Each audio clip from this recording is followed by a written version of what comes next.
فأعوذ بالله من الشيطان الرجيم بسم الله الرحمن الرحيم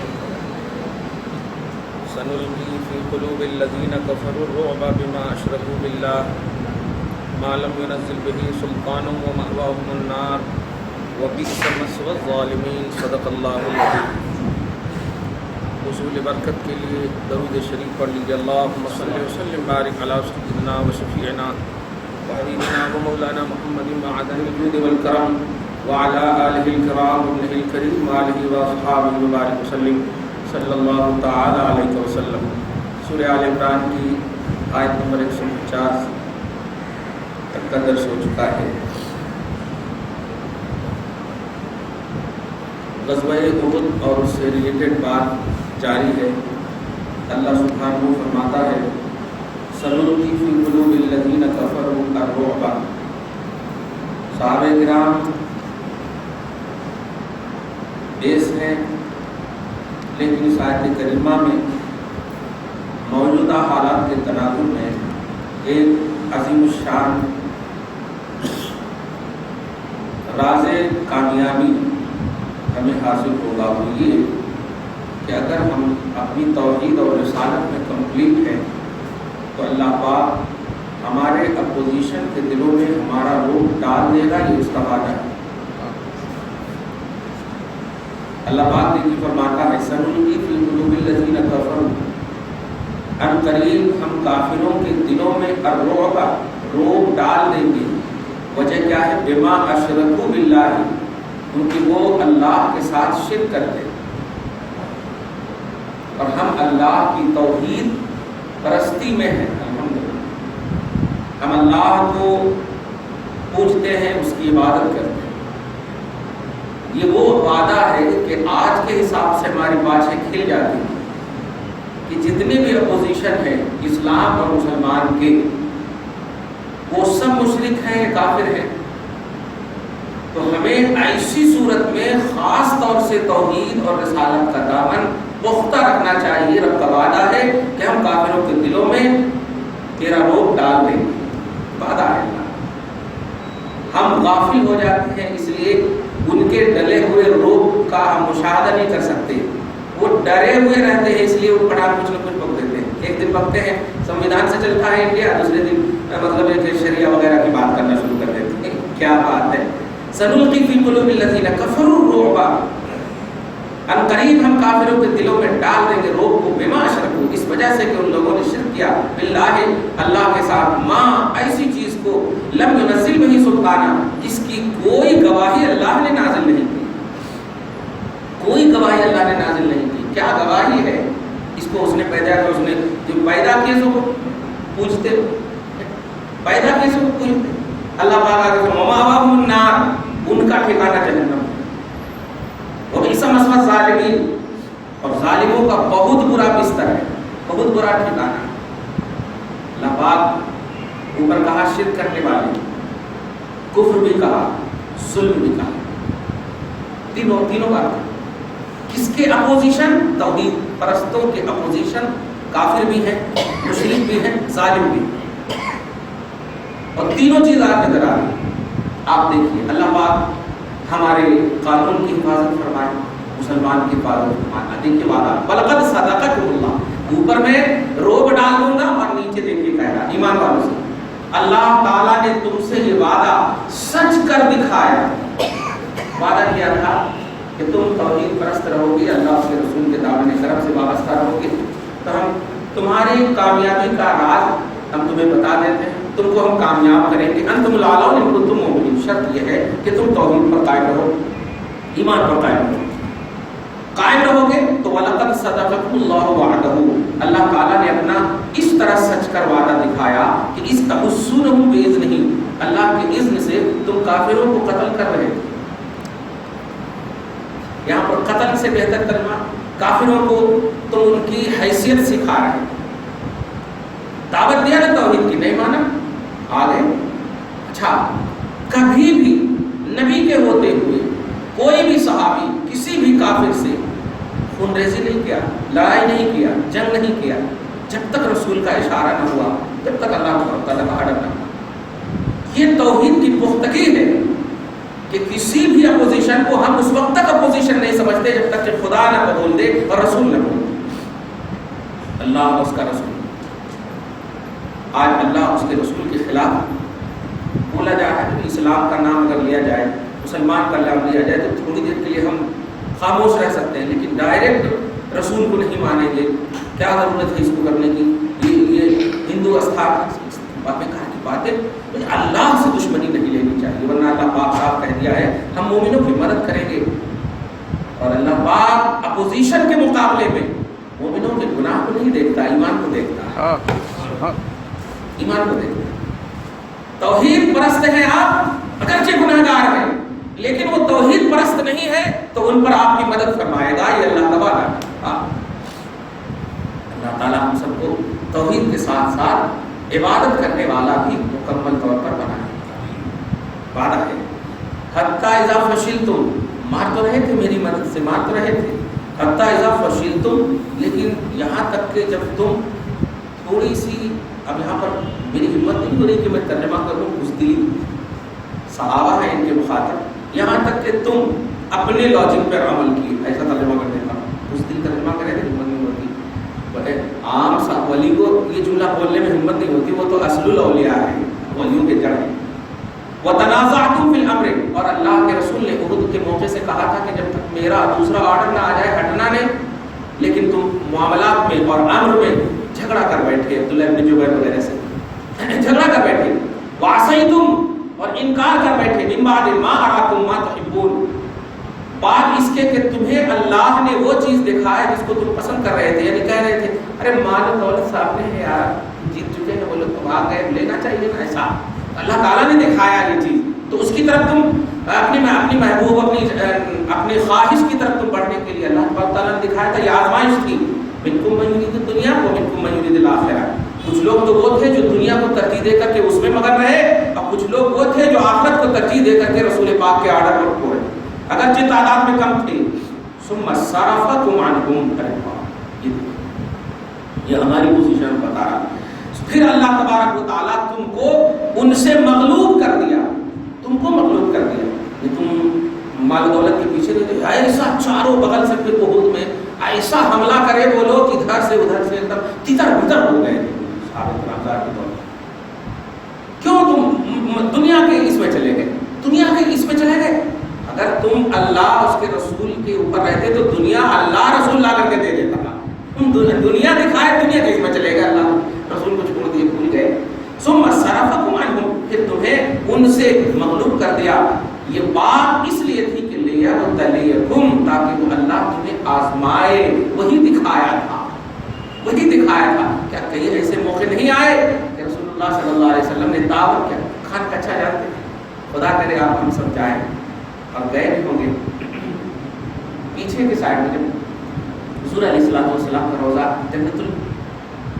ریاض الجنت، رائٹ سائڈ ہے ریاض الجنت، پیچھے عورتوں کے آنے جانے کا ہے، تو چاروں کونے میں جو رائٹ کا ادھر کا کونا ہے، وہاں کونے میں ابھی بھی اس طرح کا بنا ہوا ہے، وہاں پہ رسول اللہ تہجد پڑھتے تھے، کونے میں جو ہے وہاں پہ تہجد پڑھتے تھے، اور اس کے تھوڑا سی لیفٹ میں ایسا چبوترے کی طرح بنا ہوا ہے، وہ اصحاب صفہ، وہاں پہ سرکار بیٹھ کر اصحاب صفہ کو درس دیتے تھے۔ میں اس لیے بتا رہا ہوں کہ اس کے بیچ میں 7-8 قدم کے بیچ سے آپ پیچھے آئیں گے تو ایک پیلر نظر آئے گا، اس پیلر کے سامنے عموماً دسترخوان بچتا تھا، جس دسترخوان پر جنت سے کھانا اترتا،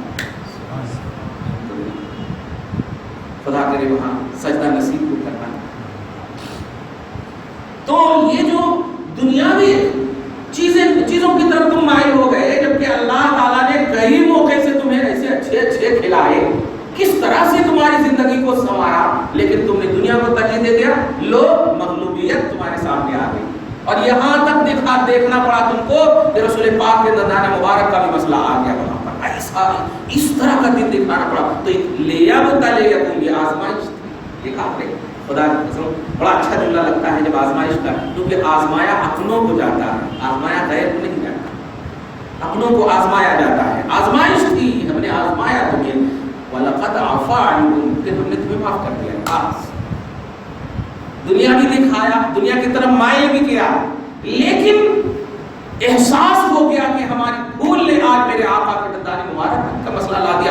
ایسا احساس ہوا کہ اب اس کے بعد جو 10 8 جنگیں ہوئی، ایک سیکنڈ کے لیے بھی صحابہ اب نبی سے دور نہیں ہوتے تھے. وَلَقَدْ عَفَا عَنْكُمْ، اللہ تعالیٰ نے تمہیں معاف کیا. کیوں؟ وَاللَّهُ ذُو فَضْلٍ عَلَى الْمُؤْمِنِينَ، اللہ تعالیٰ مومنوں پر بڑا احسان فرمانے والا ہے. صحابہ نہیں فرمایا، دیکھیں اللہ تعالیٰ مومنوں پر بڑا احسان فرمانے والا ہے. کہنا یہ ہے کہ جب کبھی دنیاوی چیزیں ہمارے سامنے دعوت نظارہ دیں اور آپ نماز وغیرہ سے دور ہو رہے ہوں، توحید سے دور ہو رہے ہوں، تو سمجھ جائیے کہ اللہ تعالیٰ آپ کو آزما رہا ہے. اس کو دھیان رکھیں اور اس آزمائش میں فوراً سدھر جائیے. ابن کثیر نے البدایہ والنہایہ میں ایک روایت پیش کی ہے کہ اگر کسی کو دنیا میں زیادہ بلا اور مصیبت آتی ہے تو گویا وہ دین میں بہت زیادہ پختہ ہے. دین کی پختگی کی مثال یہ ہے کہ دنیا میں اس سے مصیبت زیادہ آئے گی. یبتلی الرجل علی حسب دینہ، کہ انسان کو اس کے دین کے مطابق آزمایا جاتا ہے. اگر دین میں زیادہ آزمایا گیا تو سمجھو کہ اس کی دین وہ متسلط ہے، اللہ کی بارگاہ کا مقرب ہے، محبوب ہے، آزمائے.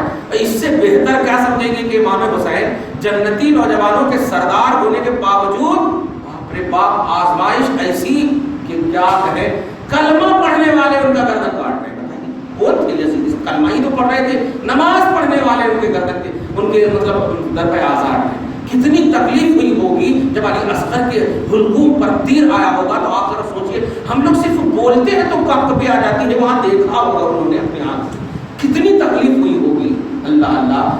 لیکن ایسا مسکرا رہے تھے کہ تھوڑا بس انتظار کرو، نانا بھی ویٹ کر رہے ہیں، ابو بھی ویٹ کر رہے ہیں. یہ جملہ بولتے تھے، نانا بھی انتظار کر رہے ہیں اور ابو بھی انتظار کر رہے ہیں، مصطفیٰ بھی انتظار کر رہے ہیں اور علی بھی انتظار کر رہے ہیں. تھوڑا ویٹ کرو. کیا آدم لگتا ایک دم پوری دنیا کا ہر جلوہ ان کے سامنے نظر آ رہا تھا. اس کا ہر جلوہ نظر آ رہا. کہنا یہ ہے کہ جب کبھی ہمیں آزمائش آئے، مصیبتیں آئے، تو اس پر صبر کرنا چاہیے اور غافل ہونے سے باز آنے کی کوشش کرنی چاہیے اور اللہ کی بارگاہ میں جھکنا چاہیے. اللہ کے رسول کبھی بھی عمل اس لیے نہیں کیے کہ اللہ کی بارگاہ میں وہ عمل کا نذرانہ پیش کریں، نہیں. اللہ تعالیٰ کے رسول عمل اس لیے کیے تاکہ یہ دکھانا چاہے امتی کو کہ ہم مقبول اور محبوب ہونے کے باوجود بیماری میں جب نماز نہیں چھوڑے، تکلیف پریشانی میں نماز نہیں چھوڑے، تو تم تو ابھی محبوبیت کی کوئی بات ہی نہیں ہے کہ تمہارا عمل تمہیں محبوب کر دے. ایسا ہو ہی نہیں سکتا. ہمارا عمل تمہارے لیے آئیڈیل ہے. تو مرتبہ ایسا بھی ہوا کہ بیمار اتنا ہو گئے کہ حضرت ابوبکر کو نماز تک کا حکم دے دیا تھا، نماز پڑھانے کے لیے بولو، ہم نہیں آ سکتے ہیں. ایسا رسول اللہ نے حکم دے دیا تو ابوبکر صدیق نماز میں پڑھانے لگے. لیکن رہا نہیں گیا، حضرت عباس کو بلایا اور حضرت علی کو بلایا اور سہارا لے کر پھر بھی گئے مسجد نبوی، مسجد تک پھر بھی گئے سہارا لے کر. حالانکہ شریعت کہتی ہے کہ اگر آپ بیمار ہیں تو آپ اشارہ سے پڑھیے، گھر میں پڑھیے، آپ کو مطلب تکلیف اٹھانے کی ضرورت نہیں ہے. لیکن آقا سے رہا نہیں گیا. بتائیے تو کیا مصطفیٰ جان رحمت اس لیے یہ مشقت اٹھا رہے ہیں کہ اللہ کی بارگاہ میں جا کر کہیں گے اے اللہ ہم بہت تکلیف سے نماز پڑھے ہیں، ہم کو بخش دے؟ نہیں. اللہ تعالیٰ کے رسول کا ایک سجدہ باپ رے باپ 70 اور 72 ہزار سال سے بھاری ہوتا تھا. اتنا بڑا سجدہ ہوتا تھا. آپ تفسیر روح البیان وغیرہ کو دیکھیں تو ایک سجدے، ارے حضرت فاطمہ کی ایک روایت ہے کہ وہ کبھی کبھی رو رو کر اللہ کو بول بیٹھتی تھے، میرے کو اپنے محبوب کی بیٹی بنایا اور ایک رات بھی اتنی بڑی نہیں بنایا کہ ایک سجدہ کر سکے اس کی بیٹی. کس لیے کرتی تھی؟ جبکہ رسول اللہ نے فرما دیا کہ عورتوں کی، جنتی عورتوں کی سردار ہو تم. حضرت فاطمہ کو فرما جنتی عورتوں کی سردار ہونے کے باوجود ایسا سما. ایک روایت تو بہت مزے کی سنیے. حضرت علی کہتے ہیں مرتبہ بہت زیادہ یہ بیمار ہے، بہت زیادہ، اتنی بیمار کہ مطلب یہ کہ کانپ رہے ہیں بخار سے. لیکن ایسے عالم میں بھی جبکہ میں بار بار بول رہا ہوں کہ وضو مت کرو، کیونکہ شریعت کہتی ہے کہ اگر کسی چیز سے آپ کو تکلیف ہو تو آپ اس چیز کو مت اپناؤ، آپ تیمم کر لو، آپ کے لیے رخصت ہے. لیکن انہوں نے وضو کیا اسی حالت میں اور وضو کر کے نماز پڑھا اسی حالت میں. اس کے بعد کہا اچھا اب تو آرام کرو، اب تو ریلیکس کرو. چلو ہو گیا. بار بار وہ اپنے شوہر ہونے کا احساس دلا رہے ہیں، آرام کرو اب تو یہ کرو. لیکن حضرت فاطمہ کہتے ہیں جب یہ سو گئے تو حضرت فاطمہ آپ ان کا پاؤں دبانے آئے. اب یہ دیکھے تو دھڑا کر کے اٹھے، ایک دم بہت لگ اٹھے. ارے کیا کر رہے ہو تم اتنا بیمار ہونے کے بعد؟ اتنا بول رہا ہوں پھر بھی نہیں سنے. نہیں وہ حقوق اللہ تھا، یہ حقوق العباد ہے جو میرے اوپر ہے. ٹھیک ہے، کیسی رسپانسبلٹی، یہ ذمہ داری ہے میری، یہ فرض ہے میرا. بتائیے جنتی عورتوں کی سردار ہے لیکن اپنے فرض کو بیماری کے عالم میں بھی نہیں چھوڑ رہی ہے اپنے فریضے کو. تب نہ جا کر کے اللہ تبارک و تعالیٰ کہ ان بندیوں کو اتنا بڑا مقام ملتا ہے اور بیٹا حسین جیسا پیدا ہوتا ہے اور دین کا سبب اعظم بن کر کے آتا ہے. اب بیٹے کو جنتی نوجوانوں کا سردار بنا دیا. کہنا یہ ہے کہ جتنی مصیبتیں ہوتی ہیں، جتنی تکلیفیں، امت نے پائبند کے کپڑے کو تو بہت پیش کیا ہے کہ فاطمہ پہنتی تھی، لیکن یہ نہیں کہا کہ جنتی کپڑے آتے تھے تو ٹھکرا دیتی تھی فاطمہ. جنتی کپڑے آتے تھے تو ٹھکرا دیتی تھی فاطمہ. ایسا بھی ہوا ہے. کہنا یہ ہے کہ آپ کو نعمت خدا خود دعوت دے گی اگر آپ نے خدا کو پوجا تو، خدا کی طرف توجہ رکھے تو. اللہ نے فرمایا وَلَقَدْ عَفَا عَنْكُمْ وَاللَّهُ ذُو فَضْلٍ عَلَى الْمُؤْمِنِينَ. اللہ تمہیں معاف کرے گا. کیوں؟ اللہ بڑا فضل فرمانے والا ہے مومنین پر. اِذْ تُصْعِدُونَ وَلَا تَلْوُونَ عَلَى أَحَدٍ. اب دیکھیے منظر، دیکھیے منظر یہ تھا کہ اِذْ تُصْعِدُونَ، جب کہ تم بھاگ رہے تھے سب کچھ جیت جات تو لیے ہیں، ایسا ہے ویسا. چاروں بغل سے جب حملہ ہوا نا، لوگ دنیا کی لالچ میں ایک دم پڑے ہوئے تھے. ظاہری طور پر عبرت تھی، مقام تھا، سمجھانا تھا، بیس کے حساب آنے والی نسلوں کو بتانا تھا. تو اس تسعدون، جب تم لوگ ایسا بھاگ رہے تھے کہ بلا تلبون علی احد، کسی کو دیکھنے تک کی تمہیں فرصت نہیں تھی، سب اپنی اپنی سب کی پڑی ہوئی تھی. والرسول یدعوکم فی اخراکم، ایک رسول تمہیں تنہائی میں پکار رہا تھا. تعال تعال الیہ، آؤ میری طرف آؤ.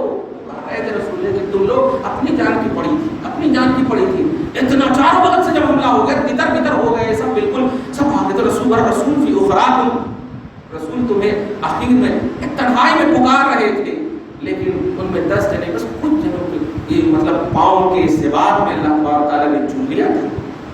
وہ لوگ صحابہ کرام حضرت نبی اعظم صلی اللہ علیہ وسلم کا ساتھ دیے اور سپورٹ کیے ہوئے ایک دم کھڑے تھے. حضرت ابو طلحہ خاص طور سے یہاں پر ہے. حضرت ابو طلحہ کہتے ہیں کہ مجھے اس وقت نبی کے علاوہ کچھ نظر نہیں آ رہا تھا، کچھ نظر نہیں آ رہا تھا. میں جدھر بھی دیکھوں تو نبی نظر آ رہا، جدھر بھی دیکھوں تو نبی نظر آ رہا. تیر سے ایک دم چھیدا چھیدی ہو گیا ہے ان کا، لیکن کچھ بھی نظر نہیں آ رہا. میرے آقا بچے ہوئے ہیں، بس ہم کو یہی نظر آ رہا اور ہم اسی کو خوش ہیں. یہ سپورٹ تھا. فَأَصَابَكُمْ غَمًّا بِغَمٍّ، تو اللہ تعالیٰ نے تمہیں غم پہ غم دیا. غم پہ غم کیا دیا؟ اب غم پہ غم یہ دیا کہ تم کو اپنی تک فکر نہ تھی، اور پھر غم یہ تھا کہ ہم نبی کو چھوڑ کر چلے آئے، نبی کو چھوڑ کر چلے آئے، نبی کو چھوڑ کر چلے آئے. ایسا اس طرح سے دور بھاگنے کے بعد تم کو غم پر غم دیا. لِكَيْ لَا تَحْزَنُوا عَلَىٰ مَا فَاتَكُمْ وَلَا مَا أَصَابَكُمْ. اور یہ غم کی وجہ یہ نہیں تھی کہ اللہ تعالیٰ تمہیں ریجیکٹ کر دے، نہیں، غم کی وجہ یہ تھی تاکہ تم اپنی کھوئی ہوئی چیز پر غمزدہ نہ ہونا اور اپنی آئی ہوئی مصیبت پر بھی غمزدہ نہ ہونا. مراد یہ ہے کہ نبی تمہارا سب سے اصل اثاثہ تھا. اگر تم مال و دولت لینے کی وجہ سے اس میں مگن تھے اور حملہ کر دیا، مال و دولت نہ لے سکے، تم کو غم ہوا، تو ظاہری طور پر کہ نہ یہ ملا نہ یہ ملا. ابھی بھی مصطفیٰ جان رحمت تیرے ساتھ ہے، اس لیے تم وہ ختم ہو گیا ہے، اس کی وجہ سے نہیں. اور جو تمہیں تکلیف و پریشانی ہوئی ہے، بہت سارے صحابہ شہید بھی ہوئے ہیں، اس کی وجہ سے تم پریشان مت ہو، اللہ کا رسول تیرے ساتھ ہے. اس موقع سے پارہ نمبر 15 کی بڑی اچھی آیت یاد آتی ہے، بہت بڑا لطف آئے وہ آیت کریم. حضرت عمار، حضرت سہیل، یہ بہت ہی عجیب صحابہ ہیں. جانتے ہیں ہم دعا کرتے ہیں اور امید بھی رکھتے ہیں الحمدللہ کہ رسول اللہ صلی اللہ علیہ وسلم کا دامن نصیب ہو. یہی کرتے ہیں دامن نصیب ہو. حدیث سنتے ہیں کہ سب سے زیادہ قریب اس وقت وہ ہوگا جو درود پڑھتا ہوگا مصطفیٰ سے قریب. یعنی ہم چاہتے ہیں کہ ان کا قرب ملے، ان کا قرب ملے. لیکن غور کیجیے، جو نبی کو چاہتے ہیں نا، اللہ پاک نبی کو یہ حکم دیتا ہے. ایک مرتبہ روسائے عرب آئے، بڑے بڑے سرمدار عرب آئے بارگاہ صالح میں، اور آ کر کہنے لگے محمد کہ بلال صہیب یہ سب تو ہمارے آزاد کرتا ہے، یہ ہمارے سامنے غریب ہے، غریب اور فقیر کے سامنے ہمارے کو اسلام دیے کہ انفینٹی ہے ہماری، ایسا کرو ان کے سامنے ان کو الگ کر دو، ان کو الگ کر دو، ہمارے سامنے ہمارے لیے اسپیشل کلاس ایک دم لگے کہ یہ بڑے بڑے ہیں، روس آئے عرب کا کلاس ہے. اس طرح سے جب بولے تو رسول اللہ صلی اللہ علیہ وسلم تھوڑا مطلب ہر خواہش کو پورا کرنا، لیکن اللہ تبارک و تعالیٰ نے کہا نہیں میرے حبیب، صہیب کو مت چھوڑنا، بلال کو مت چھوڑنا، عمار کو مت چھوڑنا، یہ فقراء ہے نا. قرآن دیکھیے اتارتا ہے وَاصْبِرْ نَفْسَكَ مَعَ الَّذِينَ يَدْعُونَ رَبَّهُمْ بِالْغَدَاةِ وَالْعَشِيِّ يُرِيدُونَ وَجْهَهُ، یہ میری رضا کے لیے صبح و شام اکٹھا کیے رہتے ہیں، مجھے پکارتے رہتے ہیں.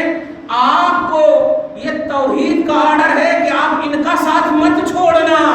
نبی کو کہا جا رہا، نبی کو کہا جا رہا آپ ان کا سپورٹ کیجیے. نبی ان کا سپورٹ کرے. بس ان نفس کا خود کو مع الذین ان غریبوں کے ساتھ رکھیے، یدعونا جو پکارتے ہیں مجھے بالغداۃ والعشی کے صبح و شام، یریدون وجہہ میری رضا کی طرف میں، میری رضا کی طرف میں. اور اس کے بعد کا جو جملہ ہے طبیعت پاک ہو جائے ولا تعدو عیناک عنہم، ایک سیکنڈ کے لیے بھی اپنی آنکھ کو ان سے دور مت کیجیے. عین منے آنکھ، ولا تعدو مت ہٹائیے عیناک ان کی طرف نظر کرم کرنے سے اپنی آنکھ کو مت ہٹائیے، یہ میرا آرڈر ہے. بدأ الاسلام غریبا وسیعود، اسلام غربت کو ہمیشہ چاہا ہے اور آخری تک اسی کو چاہتا رہے گا. اللہ پاک نے آرڈر کر دیا، اس سے یہ ایک دم طے ہو گیا کہ سبسڈی کی بنیاد پر ہم سے یہ مت پڑھواؤ، ہم غریب رہیں گے لیکن اللہ رسول کو نہیں چھوڑیں گے. یہ ہے اللہ رسول کو ہم نہیں چھوڑیں گے کسی بھی حال میں. کیوں؟ ہماری غربت ہی ہماری کامیابی کا راز ہے. تم دے دو گے یہی ختم ہو جائے گا، اس کا ٹیکس، وہ پانی کا ٹیکس، ادھر کا ٹیکس، سب تو تم ہی لے رہے ہو. لیکن پیارے اللہ کا رسول ہمارے ساتھ ہے تو اللہ پاک نے کہہ دیا ان کو آپ ایک سیکنڈ کے لیے بھی آنکھ نہ ہٹانا. اس کا مطلب یہ ہوا کہ نبی جب نہیں ہٹائیں گے تو نظر کرم مصطفیٰ ہی تو ہماری کامیابی کا راز ہے، یہی تو ہماری کامیابی کا راز ہے. اللہ پاک اس نظر کو ہمیں عطا فرمائے، ہم سب کو عطا فرمائے. ہم بھی غریب ہیں الحمدللہ، اسی احساس میں جیتے ہیں. ولا تعدو عیناک عنہم، اس لفظ کو جتنا پڑھتا ہوں نا طبیعت باپ باپ ہو. ولا تعدو عیناک عنہم، اپنی نگاہوں کو ان غریبوں سے مت ہٹاؤ. اپنے غریب اپنے آپ ذرا اس کو سوچیے. کبھی یہ ہوتا ہے سرکار کبھی زیارت کرا دیں، اللہ ارزقنا زیارت گئے یا رسول اللہ کبھی زیارت کرا دیں. گنبد خضرا دیکھتے ہو تو آپ کو جانتے ہیں، میں ایک جملہ بولتا ہوں نا محبت سے، آپ مکہ میں رونا بھی چاہو گے تو آپ رو نہیں سکو گے، اور مدینہ میں روکنا بھی چاہو گے آنسو تو رکے گا نہیں. حال یہ ہے مکہ میں آپ 30 دن رہنے کے باوجود آپ کو رلاتا نہیں ہے اللہ، کیونکہ یہاں اللہ کے مہمان، وہاں رسول اللہ کے مہمان. مدینہ میں آنسو رکتے نہیں ہیں اتنا. کیوں؟ یاد آتے ہیں کہ یہی وہ در و دیوار ہیں جن در و دیوار کے سائے تلے مجھے یاد کیا میرے آقا نے. کیا ابو بکر کے یہ کہا ہوگا اے اللہ میرے گنہگار کو بخش دے؟ نہیں، وہ تو گنہگار ہی نہیں تھے. اللہ نے جب، اللہ کے رسول نے جب بھی کہا ہوگا میرے گنہگار کو بخش دے، وہ سب یاد رکھو کہ ہمیں یاد کیا ہوگا، کیونکہ گنہگار ہم ہیں. صحابہ گنہگار نہیں ہیں، ان کو تو اللہ نے رضوانیت عطا فرمائی ہے، رسول اللہ نے بشارت عطا فرمائی ہے. تو جب بھی کہا مولا گنہگار امت کے لیے رو رہا ہوں، اور رب نے کہا ہے ہم آپ کو راضی کر دیں گے، آپ کو آپ کی امت سے دکھ نہیں پہنچائیں گے. یہ مراد یہی تھی مصطفیٰ کی. ہم جیسے کو یاد کی مصطفیٰ نے، ہم جیسوں کو یاد کیا آقا نے انہی کے بارے میں غریبوں کے حوالے سے فرمایا. غریبوں سے اپنی نگاہ کو رکھے، اپنی وزارت کو، اپنی عظامت کو، جو جتنے پوسٹ ہیں سب رکھے. لیکن اللہ تبارک و تعالیٰ ہمیں غربت سے آزماتا ہے تو ہم آزمائے جائیں گے. میرا نبی ہم سے آنکھ نہ ہٹائے. وَلَمَا أَصَابَكُمْ، جو مصیبت آئے اس مصیبت سے تم غمزدہ نہ ہو. وَاللَّهُ خَبِيرٌ بِمَا تَعْمَلُونَ، کیونکہ اللہ تمہارے اعمال کو اینی ٹائم دیکھ رہا ہے. اللہ تمہارے اعمال کو اینی ٹائم دیکھ رہا ہے. یہ آیت جو ہے بہت لمبی ہے، خلاصہ یہ نکلا کہ اللہ کے رسول صلی اللہ علیہ وسلم کی نظر رحمت کے متلاشی رہنا یہ اللہ تبارک و تعالیٰ کی توحید کا منشا ہے. رسول کو یہ حکم ہو گیا، حکم پیار والا ہے، رسول کو یہ حکم ہو گیا ہے غریبوں سے اپنی آنکھ مت پھیرنا. تو کیا اب ہم نہیں کہہ سکتے یا رسول اللہ نظر عطا فرمائیے، یا رسول اللہ انظر حالنا، اپنی نظر کرم فرمائیے؟ خدا کی قسم رسول یہی کہیں گے دیکھیں گے کہ اگر تیرے اندر غربت کا احساس ہے، غربت سے مراد یہ نہیں کہ آپ کے پاس 5 لاکھ 10 لاکھ روپے ہو تو آپ امیر ہیں، ایسا نہیں، غربت سے مراد یہ ہے کہ آپ دل والے احساس ہے آپ کو توحید کا، احساس ہے آپ کو. ورنہ وہ صحابہ 500 برس کے بعد غوث پاک آئے، اشارہ کر دیں تو 12 سال کی ڈوبی ہوئی کشتی نکل جائے. وہ صحابہ تو تمام ولیوں کے تاجدار ہیں، وہ اشارہ کر دیتے تو کیا نہیں ملتا. تو ان کی غربت احساس توحید والی غربت ہے، وہ مانگنے والی غربت نہیں ہے.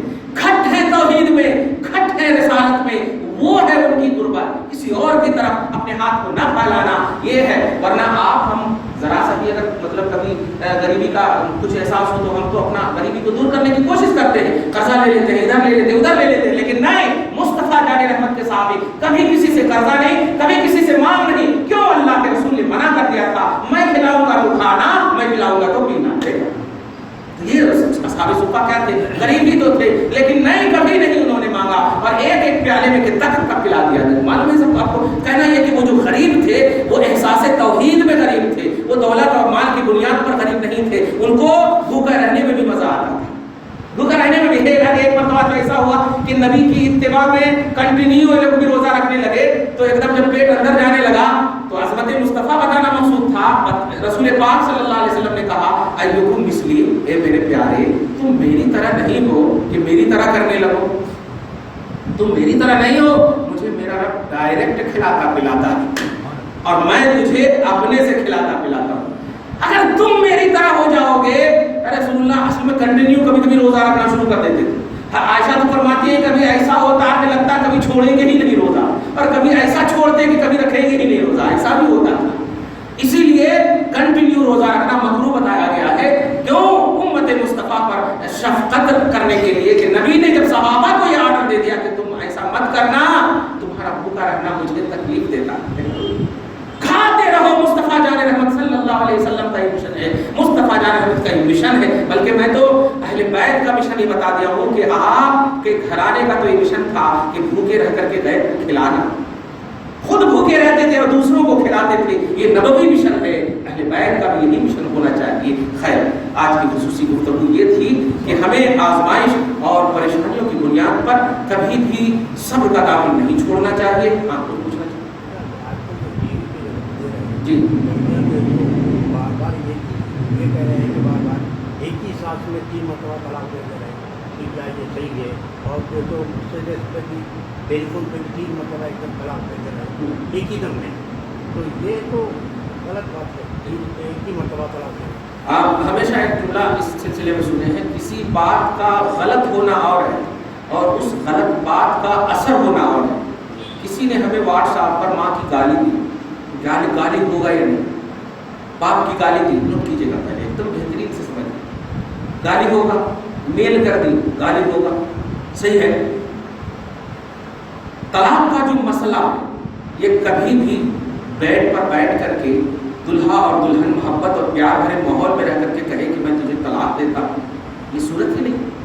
طلاق کا مسئلہ اور سچویشن ہی ہے تکلیف، پریشانی، شرمندگی، دوری. یعنی غرضے کے محبت سے دور کرنے والی جتنی بھی چیزیں ہیں وہ طلاق کا آپشن ہے. تو آج واٹس ایپ وغیرہ ہے نا، آج ای میل وغیرہ ہے، آج یہ ہے سوال ہے کہ تحریر کے ذریعے سے طلاق ہوگی یا نہیں، یہ اصل سوال ہونا چاہیے. واٹس ایپ کا تو مسئلہ آج ہے، تحریر کے ذریعے سے ہوگی نہیں. تو ایسا نہیں ہے کہ سڈنلی آپ کو مطلب یہ کہہ دیا جائے گا کہ طلاق دینے والا جو واٹس ایپ پر بھیجا ہے تو طلاق ہو جائے گی. نہیں، پہلے تصدیق کرائی جائے گی. جس نے لکھا ہے ان سے پوچھا جائے گا، ان سے گواہی لی جائے گی کہ اس کی تصدیق کرتے ہو کہ تم نے لکھا ہے. اگر وہ تصدیق کرتے ہیں تو تصدیق جب کر لیے تو اب تو واٹس ایپ کا حکم ہی نہیں، اب تو تصدیق کا حکم ہو گیا نا.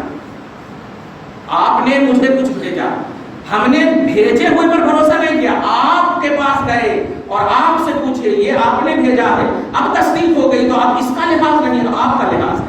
تو واٹس ایپ یا میل وغیرہ یہ جتنے بھی پہلو ہیں، حکم یہ ہے کہ جس نے بھی طلاق اس پہ دیا ہے سڈنلی فتویٰ نہیں دیا جائے گا. اور فقہا اور مفتیان جو سوال کا جواب دیتے ہیں، آپ دیکھیے ہم لوگوں کی تحریر میں یہ رہتا ہے بر تقدیر صدق استفتاء مستفتی. یہ جملہ سمجھ نہیں پاتے، یہ فتویٰ کا رول ہے. رول یہ ہے کہ تم جو سوال کر رہی ہو دیکھو اگر یہ سوال سچ ہے تو یہ واقع ہوگا، یعنی اگر کا پہلو ہے، دیکھ رہے نا، اگر کا پہلو ہے تو آپ وہاں صرف واقع ہونے کو آپ دیکھ لے رہے ہیں کہ کہہ دیا مفتی صاحب نے واقع ہو گیا، ایسا نہیں، سچ ہے تو واقع ہے، تو تصدیق ہوتی ہے پہلے واٹس ایپ کی۔ ہم کہاں واٹس ایپ پر فتوا کو قائل ہیں، ہم کہاں ای میل پر قائل ہیں؟ اگر ای میل والا خود کہہ دے کہ ہاں میں نے دیا ہے تو آپ ای میل کا لحاظ نہیں، اب تو دینے والے کا لحاظ ہو گیا، ای میل پر جس نے کہا ہے اب تو اس کا لحاظ ہو گیا۔ یہی چیز سمجھ نہیں پا رہے، اور یہی چیز وہاں مولوی لوگ بھی جو بیٹھے ہیں عورت کے سامنے تو کہہ رہے ہیں